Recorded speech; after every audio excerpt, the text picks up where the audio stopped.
अभी तक जो साधनाएं करते थे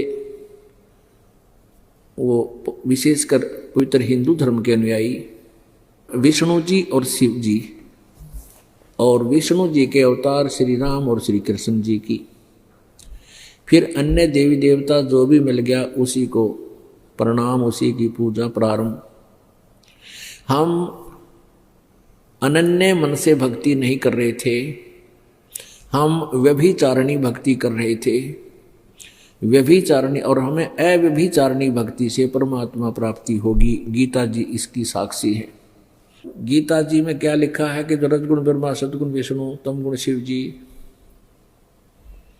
जो केवल इन्हीं तक की पूजा करते हैं, साधना करते हैं, इनसे अतिरिक्त किसी की ज्ञान को, किसी भगवान को जानने मानने को तैयार नहीं, वो राक्षस स्वभाव को धारण किए हुए मनुष्यों में नीच दूषित कर्म करने वाले मूर्ख कहे गए।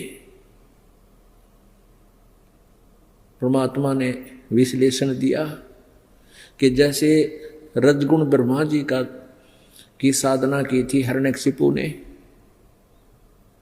साधना करके के जुल्म किए, अपने ही पुत्र का शत्रु हो गया। प्रहलाद के साथ वो घोर अत्याचार किए, राक्षस कहलाया और कुत्ते वाली मौत मरा। एक तो भक्ति करें, उस भक्ति से ये प्रतिफल मिलता है। अब क्या बताया परमात्मा ने कि हिरण्याकुश छाती तोड़वाई, हिरण्यकशिपु छाती तोड़वाई, और ब्राह्मण बाणा और कर्म कसाई। ब्राह्मण का अर्थ होता साधक। एक ब्राह्मण का वैसे सीधा अर्थ होता ब्राह्मण सोए जो ब्रह्म पहचाने, जो भगवान को पहचान ले, जिसकी परमात्मा में लगन लग जा कि भाई परमात्मा की भक्ति के बिना इस पृथ्वी पर कुछ भी को नहीं, यह मनुष्य जीवन व्यर्थ है यदि साधना नहीं की। इसको ये सारे ब्राह्मण की डेफिनेशन में आते हैं। तो एक तरफ तो भगत बनया, साधना करी, ब्राह्मण बाणा और कर्म कसाई, काम कसाई कैसे।